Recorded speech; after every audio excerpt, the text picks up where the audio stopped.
And welcome back to the Hot Lap. And Christian Horner and Toto Wolf, surprise, surprise, are at it again. Yep, do you remember that lovely picture on the plane with them in those pyjamas?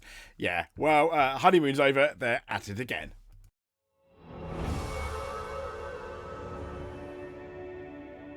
So here is the At It Again article, which kind of shows that Christian Horner has issued a response to what Toto Wolf stated in relation to the Suzie Wolf and him FIA investigations. So, to keep you up to speed, Christian Horner says he was surprised to see recent comments from Toto Wolf regarding a short-lived allegations made about his wife, not Christian Horner's wife, obviously, Toto Wolf's wife, Suzie Wolf, back end of last year, beginning of this year. So, if you're not too sure, let me remind you.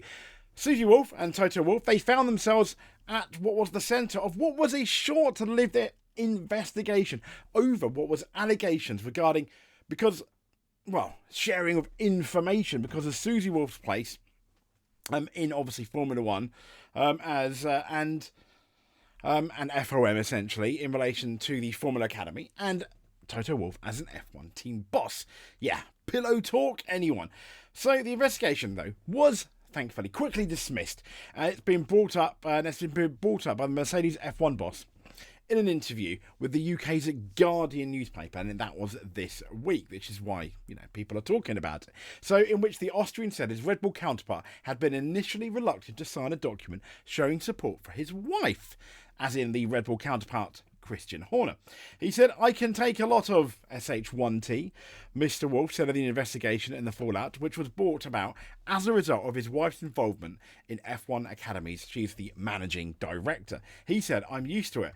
But if your wife is being dragged into a conflict she has nothing to do with and her reputation is immaculate, that's where the fun stopped." He said, "But the response was great.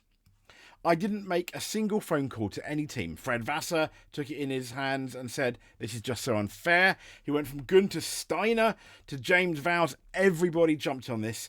They were all ready, but obviously for one boss, drum roll, because Toto Wolf says Christian Horner. But for Christian Horner to sign a document in our support, which he didn't want to sign a document in his support. He said, as far as I understand, he said, I'm having my own Sky interview and I'm going to say I'm not part of it. I'm not signing the document. The other 9 teams said, fine. I mean, yeah, I know they said they don't like each other. Yes, it may be kind of a panto show, but does this really show it's kind of not? So obviously he was advised that I wouldn't look great, Horner did, and he should be part of this statement. In the second iteration, he tried to get the word official in the statement. He wanted a note to say that no one among the team principals officially complained to the FIA about it. Initially, when the initial complaint came out, guess what? Targets were, it must have been Red Bull Christian Horner, but there's no evidence to suggest that was the case. He said the other team said, fine, we'll do a declaration and you do your own at the end. In the end, he signed it. Now, Wolf suggesting that Horner was the only team boss to show reluctance in showing his support for Suzie, and it shone a spotlight once again on the tense relationship between the two. Wolf and Horner are well known, as we all do, for having what is an uneasy relationship as team bosses of both the Mercedes and the Red Bull teams, particularly coming to ahead in 2021. Horner's maintained, though, a low profile this year in terms of following an internal investigation by Red Bull. We absolutely know all about that. So this is obviously an article about them not getting on very well. Talk of cost caps and the warring Horner and Wolf may seem like recent trend, but the origin can be dated back a lot further. And this is what I thought was interesting. Over a decade ago, the two were getting into it about a proposed cost cap, known at the time as the Resource Restriction Agreement. The RA was a gentleman's agreement between the teams designed to curb spending in several areas. This was way before, obviously, the most recent cost cap. Now, 10 of the 12 teams wrote to the FIA encouraging them not to get involved. But one of the teams not pushing for the budget cap was the leading constructor in both the standings and the spending. Red Bull spends about $250 million per season. Williams' Toto Wolf noted in 2012. Yes, this was before Toto Wolf came into the fold at Mercedes. If he accepted the RA, Mr. Mattersmith would have saved €100 million, though without their unlimited spending model, they would not have the same advantage. Horner, though, is not concerned about the opinion of an executive director from a team that would finish P8 that year. I feel very uncomfortable with our position, he insisted.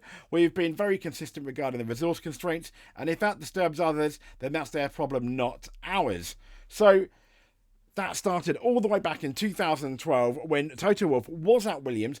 He agreed with the cost cap. 10 of the 12 teams did agree with the cost cap, but when it came to Christian Horner's Red Bull team, he pretty much said, nope, not really too bothered. I feel comfortable with our position.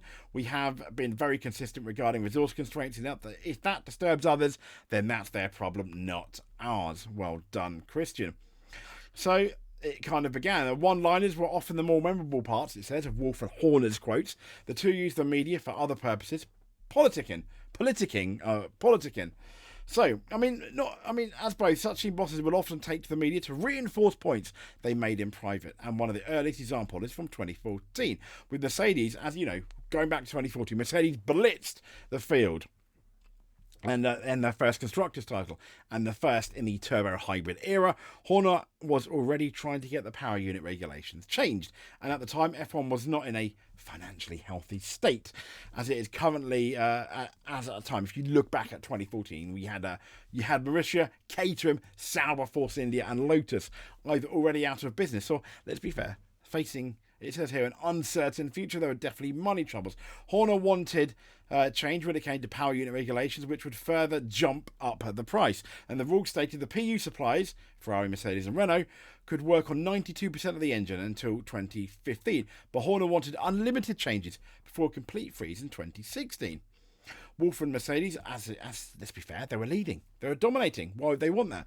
He said nobody can be in favour of an all-out engine war from 2016. Wolff said no serious company would allow that to happen, and none of the current engine suppliers could allow that to happen because costs would escalate. But seemingly Christian Horner was not, massively bothered. And so their feud goes on. In 2015, the tension began to ramp up. As we all know, Horner is a master when it comes to press conferences and is approaching peak Jose Mourinho levels of mind games. Horner said the FIA should come up with a way of equalising Mercedes' performances, suggesting interest in the sports would wane. But there we go. Wolff didn't take kindly to that, understandably. Obviously, the reverse is true about Red Bull's dominance, saying we don't need to change the rules later on from 2022 onwards. I mean, these guys have just been absolutely savagely going at it.